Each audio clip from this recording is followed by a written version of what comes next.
Praise the Lord. Welcome to journey with Jesus.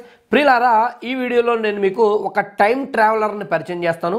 అంత మాత్రమే కాక టైం ట్రావెలింగ్ అనేది బైబిల్ ప్రకారం సాధ్యమా కాదా అనేది కూడా మనము బైబిల్ వచనాల ఆధారంగా తెలుసుకుందాం.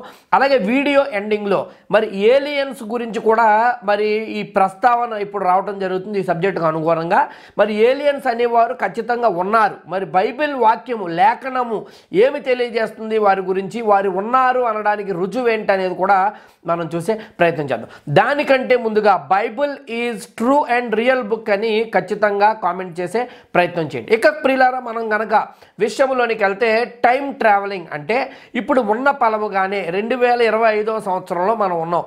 అయితే ఏదైనా మిషన్ పరికరము ఆధారంగా కానీ ఇంకే పద్ధతి ఆధారంగా కానీ మన ఫ్యూచర్లోకి వెళ్ళిపోవటమే టైం ట్రావెల్, లేకపోతే బ్యాక్ గడిచిన కాలంలోకి వెళ్ళటాన్ని కూడా టైం ట్రావెల్ అంటారు. మనం గడిచిన కాలంలో చాలా సినిమాలు కూడా మనం చూడటం జరిగింది. అందులో ఒక పరికరము సహాయంతో 2025లో ఉన్న వ్యక్తి ఒక చిటికలో 2800 సంవత్సరంలోకి లేకపోతే 3000 సంవత్సరంలోకి వెళ్ళిపోతాడు. ఒక చిటికలో అలాగే వెనక్కి 1910వ సంవత్సరంలో కూడా వెళ్ళిపోతూ ఉంటాడు. అయితే ఇవన్నీ కూడా మనం సినిమాల్లో మాత్రమే చూస్తూ ఉంటాం. అయితే రీసెంట్గా మీకు స్క్రీన్ పైన ఒక వ్యక్తి కనిపిస్తూ ఉన్నాడు. ఇతడి పేరు ఎల్విస్ థామ్సన్. ఇతడు తను తాను టైం ట్రావెలర్ అని క్లెయిమ్ చేసుకుంటా ఉన్నాడు. తన ఫ్యూచర్లోకి వెళ్ళి కొంతకాలము గడిపి తిరిగి ఫ్యూచర్లో నుంచి వచ్చిన వ్యక్తిని అని అతడు మాట్లాడటము సోషల్ మీడియాలో తీవ్రమైన సెన్సేషన్గా మారింది గడిచిన వారం రోజుల నుంచి. అతను పెట్టే పోస్టులు మరి 20 మిలియన్ల కంటే ఎక్కువ మంది ప్రజలు, అంటే 2 కోట్ల మంది కంటే ఎక్కువ మంది ప్రజలు వీక్షించారు. అయితే కేవలం ఏదో నోటి మాటగా ఇతడు చెప్పేస్తే ఎవరో పట్టించుకునేవారు కాదు. కానీ 2025వ సంవత్సరంలో ఎప్పుడు ఏం జరుగుతుందో డేట్స్తో సహా ఇతడు చెప్తూ ఉన్నాడు. ఉదాహరణకు ఇతడు ఏం చెప్తా ఉన్నాడంటే మే 27వ తారీఖున, ఇదే సంవత్సరం మే 27వ తారీఖున అమెరికాలో అంతర్యుద్ధం వస్తుందని, అప్పుడు టెక్సాస్ ప్రాంతము అమెరికా నుండి విడిపోతుందని, అది 3వ ప్రపంచ యుద్ధానికి దారి తీస్తుందని ఇతడు తెలియజేస్తూ ఉన్నాడు. అలాగే సెప్టెంబర్ 1వ తారీఖున మోస్ట్ సెన్సేషనల్ విషయం అతడు చెప్పిన విషయాలలో సెప్టెంబర్ 1వ తారీఖున ఛాంపియన్ అనే ఒక గ్రహాంతరవాసి భూమి మీదకు వస్తాడని, భూమి మీద 12,000 మంది మనుషులను తమ భద్రత కోసము ఎత్తుకొని వెళ్ళిపోతాడని ఇతడు తెలియజేయటము పెను సంచలనంగా మారింది. అలాగే నవంబర్ 3వ తారీఖున పసిఫిక్ మహాసముద్రములో మరి ఇప్పటి వరకు మనం చూసిన తిమింగలాలు అన్నిటికంటే పెద్దది బ్లూ వేల్, దానికంటే 6 రెట్లు పెద్దదైన తిమింగలము కనబడుతుందని కూడా ఇతడు తెలియజేస్తాడు. అయితే ప్రియులారా గమనించండి, మరి ఇతడు ఎలాంటి వ్యక్తి, ఏం చేస్తూ ఉన్నాడు అనేది మనం విడిచిపెడితే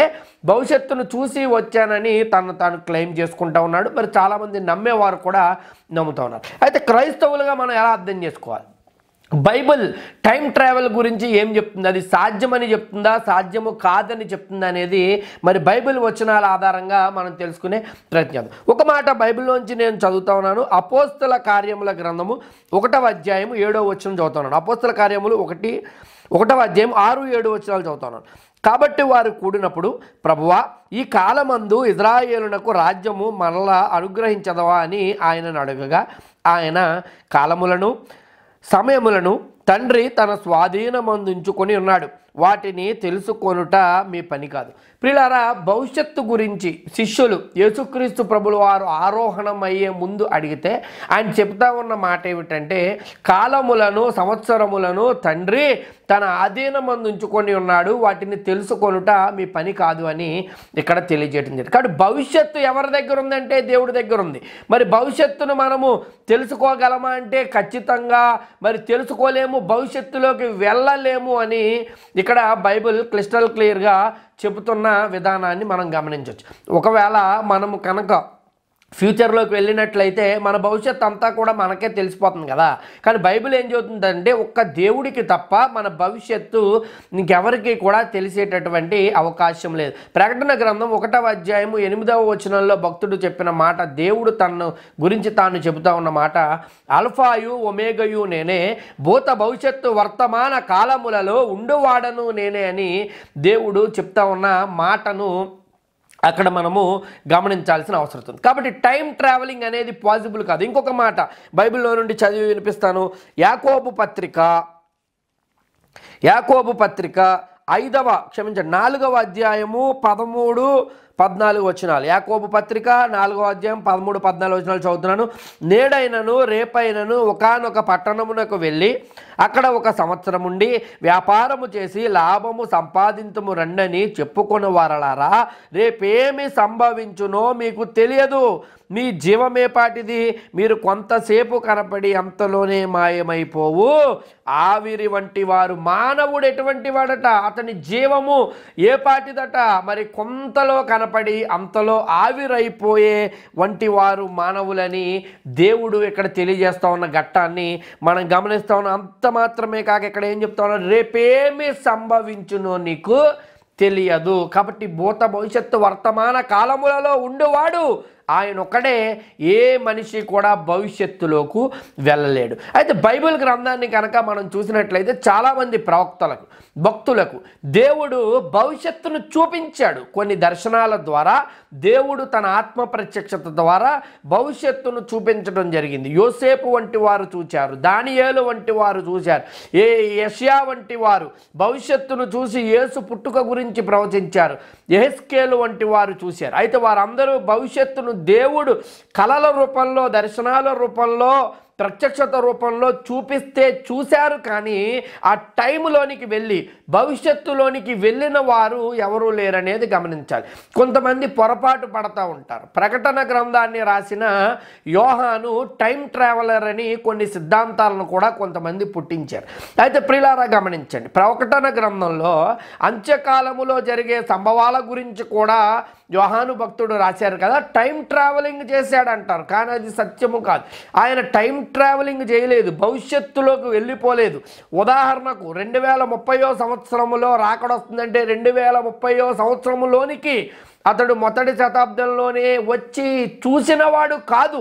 అప్పుడు ఏమి జరుగుతుందనేది ఆ కాలంలో దేవుడు దర్శనాల ద్వారా మాత్రమే యోహానుకు చూపించాడు అన్న విషయాన్ని గమనించండి. కాబట్టి దేవుడు ఆయనకే తెలుసు భూత భవిష్యత్తు వర్తమానాలు. ఏ మానవుడు భవిష్యత్తును తెలుసుకోలేడు.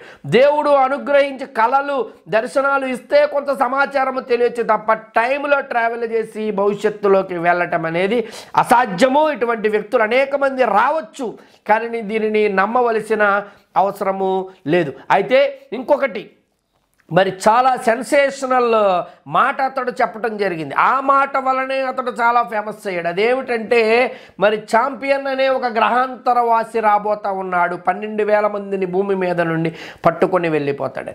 అయితే అతడు రాబోతా ఉన్నాడు అని ఇతడు చెప్పిన మాట అయితే వాస్తవం కాకపోవచ్చు, ఎందుకంటే ఎవరికి కూడా భవిష్యత్తు తెలియదు. కానీ గ్రహాంతరవాసులు ఉన్నారా అంటే బైబిల్ చెప్తుంది ఖచ్చితముగా గ్రహాంతరవాసులు ఉన్నారు. మనకెట్లా తెలుస్తుందంటే ఒకసారి చదవండి, క్షమించండి, కీర్తనల గ్రంథము 148వ అధ్యాయము 1-2 వచనాలు చదువుతాను. కీర్తనల గ్రంథము 148వ అధ్యాయము 1-2 వచనాలు. యెహోవాను స్తుతించుడి, ఆకాశవాసులారా యెహోవాను స్తుతించుడి, ఉన్నత స్థలముల నివాసులారా ఆయనను స్తుతించుడి, ఆయన దూతలారా మీరందరూ ఆయనను స్తుతించుడి. ఇక్కడ ప్రియులారా మొదటిగా ఏలియన్ అన్న మాటకు అర్థం ఏమిటంటే స్ట్రేంజర్ అని అర్థం, అంటే పరాయి వాడు. అయితే బైబిల్ ఏం చెప్తుందంటే హెబ్రీ పత్రిక 1వ అధ్యాయము 2వ వచనంలో యేసు ద్వారా దేవుడు ప్రపంచములను సృష్టించను అని రాయబడి ఉంది. అయితే ఈ జగత్తులో ఎన్ని ప్రపంచాలు ఉన్నాయంటే లక్షల ప్రపంచాలు ఉన్నాయి. చూడండి, అనేక వేల సౌర కుటుంబాలు ఉన్నాయి, అనేక లక్షల పాలపుంతలు ఉన్నాయి, లక్షల గెలాక్సీలు ఉన్నాయి. ఇవన్నీ కూడా కలిపితే ఒక ప్రపంచము. ఇటువంటి ప్రపంచాలు కొన్ని లక్షలు దేవుడు తయారు చేయటము జరిగింది. మానవుడు దృష్టికి, జ్ఞానానికి అవి అందినవి కాదు. అయితే ఇక్కడ 148 కీర్తనలో చెబుతా ఉన్నాడు, ఆకాశవాసులారా యెహోవాను స్తుతించుడి. ఎవరా ఆకాశవాసులు అంటే ఖచ్చితముగా వేరే ప్రపంచాలలో ఉన్న వ్యక్తులే. అలాగే కింద చెప్తా ఉన్నాడు, ఉన్నత స్థలముల నివాసులారా యెహోవాను స్తుతించుడి. ఎవరి ఉన్నత స్థలముల నివాసులు అంటే ఖచ్చితముగా వేరే చోట ఉన్న వ్యక్తులే. కొంతమంది చెప్తా ఉంటారు, అయ్యా ఆకాశవాసులారా అని రాయబడి ఉంది కదా, దేవదూతల గురించి మాట్లాడుతూ ఉన్నాడండి అంటారు. కానే కాదు. ఎందుకంటే 2వ వచనాన్ని కనుక మీరు చూసినట్లయితే ఆయన దూతలారా మీరందరూ ఆయనను స్తుతించుడు. ఏం చెప్తా ఉన్నాడు? ఆకాశవాసులారా మీరు ఆయన్ను స్తుతించండి, ఉన్నత స్థలముల నివాసులారా మీరు ఆయన్ను స్తుతించండి, దేవుని దూతలారా అని కూడా ఇక్కడ మాట్లాడుతూ ఉన్నాడు, మీరు ఆయన్ను స్తుతించండి. కింద చూసినట్లయితే సూర్య చంద్ర నక్షత్రములారా మీరు ఆయనను స్తుతించండి అన్న మాటలు కూడా కనిపిస్తాయి. ఆకాశవాసులు వేరు, ఉన్నత స్థలముల నివాసులు వేరు, దేవదూతలు వేరు. వీరందరి గురించి దేవుడు చెప్తా ఉన్నాడు, వీరందరూ కూడా యెహోవాను స్తుతించబద్దులై ఉన్నారు. కాబట్టి ప్రియులారా, దేవుడు లక్షల ప్రపంచాలను సృష్టించాడు. అందులో లక్షల ప్రపంచాలలో నివసించేటువంటి జీవులున్నారు. పరమగీతము 6వ అధ్యాయము 8వ వచనంలో రాయబడి ఉన్నమాట, లెక్కకు మించిన కన్యకలు కలరు అని అక్కడ రాయబడి ఉన్న మాటను మనం గమనిస్తాం. చాలా గ్రహాలు ఉన్నాయి, చాలా ప్రపంచాలు ఉన్నాయి. ప్రతి ప్రపంచంలో కూడా ఒక భక్త సమూహం ఉంది.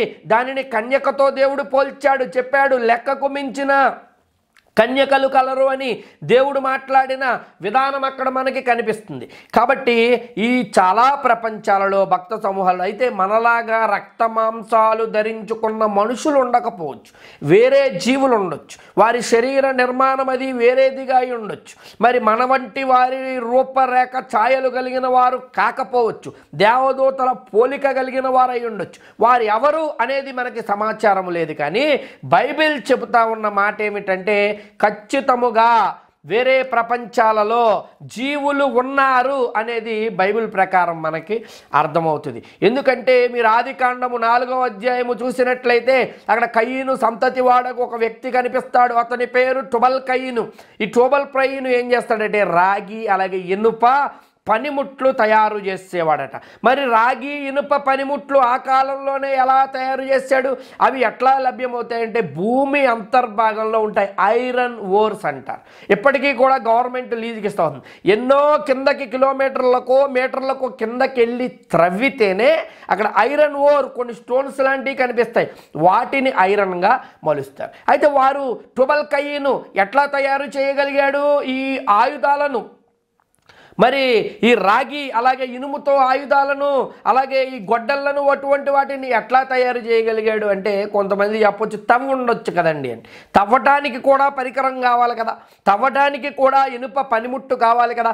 అసలు ఆ లోపల అది దాగి ఉందని సమాచారము చెప్పేవారు కూడా వారికి కావాలి కదా అనేది ఆలోచన చేయండి. కొంతమంది స్కాలర్స్ ప్రతిపాదించిన అంశాన్ని ముందు చెప్తా ఉన్నాను.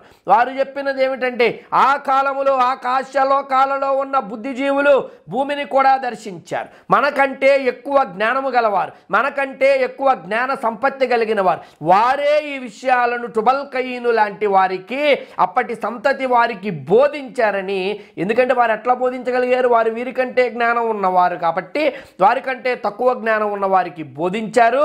కాబట్టే వారు దానిని కనుగొని ఇనుప పనిముట్లు చేయగలిగిన వారని మీరు విషయాన్ని అర్థం చేసుకోవాలి. కాబట్టి గమనించండి, ఆ అంతరిక్షములో బుద్ధిజీవులు ఉన్నారా? ఉన్నారు. వేరే లోకల్లో ప్రజలు ఉన్నారా అంటే మనలాంటి మానవులు కాకపోవచ్చు, కానీ ఖచ్చితముగా జీవులు ఉన్నారు. ఇక్కడ చెప్తా ఉన్న మాట 148 కీర్తనలో ఆకాశవాసులు ఉన్నారు, ఉన్నత స్థలముల నివాసులు ఉన్నారు, దేవదూతలు ఉన్నారు, వీరు వేరు వేరు అని బైబిల్ చెబుతా ఉన్న మాటలను మీరు గమనించండి. ఎఫెసీ పత్రిక 6వ అధ్యాయము 12వ వచనము కనుక మీరు చూసినట్లయితే అక్కడ భక్తుడు చెప్పిన మాట, మనము పోరాడునది శరీరాలతో కాదు అని అతను చెప్పడం జరిగింది. ఎవరితో పోరాడుతూ ఉన్నామంట? ప్రధానులతోనూ అధికారులతోనూ అంధకార సంబంధులకు లోకనాథులతోనూ ఆకాశమందున్న దురాత్మ సమూహములతోనూ అని భక్తుడు చెప్పాడు. అయితే అక్కడ ప్రధానులు వేరు, అధికారులు వేరు, అంధకార సంబంధులకు లోకనాథులు వేరు, ఆకాశ మండలమందున్న దురాత్మ సమూహాలు వేరు.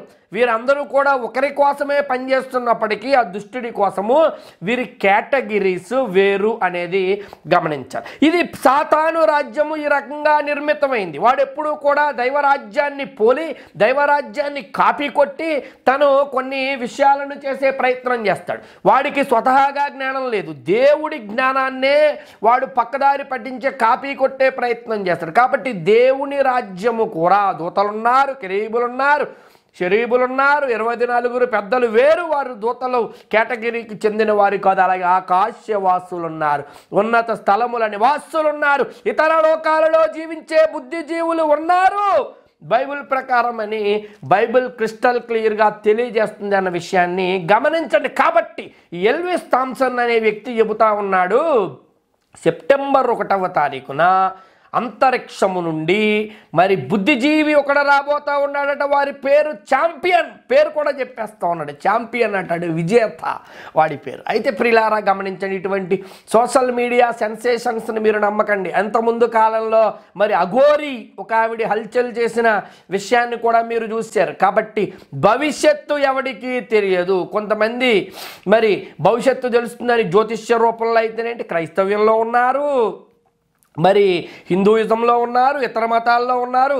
నీ భవిష్యత్తు మేము చెప్పేస్తామంటూ నిజముగా చెప్పగలిగిన వారు, ఆ శక్తి భగవంతుడు ఇచ్చిన వారు ఖచ్చితంగా క్రైస్తవుల్లో ఉన్నారు. లేరని నేను చెప్పట్లేదు. ప్రవచనాలు, దర్శనాలు, దేవుడు ఆత్మ ద్వారా మాట్లాడేవారు ఉన్నారు, లేరని చెప్పట్లేదు. కానీ కొంతమంది మోసం చేసే ప్రయత్నం చేస్తూ ఉన్నారు. కాబట్టి ఇక్కడ మీరు గమనించినట్లయితే ఎల్విస్ థామ్సన్ ఇతడు చెప్పింది పూర్తిగా అబద్ధమని బైబిల్ ప్రకారం మనకి తెలిసిపోతుంది. ఫ్యూచర్ అనేది ఎవరికి తెలియదు. మరి అంతరిక్షంలో నుండి బుద్ధిజీవి రాబోతా ఉన్నాడని చెప్పాడు. బుద్ధిజీవులు అయితే ఉన్నారు, అది కరెక్ట్. కానీ ఇతడు చెప్పినట్టు రాబోతా ఉన్నారనేది కరెక్ట్ కాదు. ఎందుకంటే ఏ మనిషికి భవిష్యత్తు తెలియదు. అల్ఫయు ఒమేగయు నేనే, భూత భవిష్యత్తు వర్తమాన కాలములలో ఉండువాడను నేనే అని దేవుడు చెప్పాడు.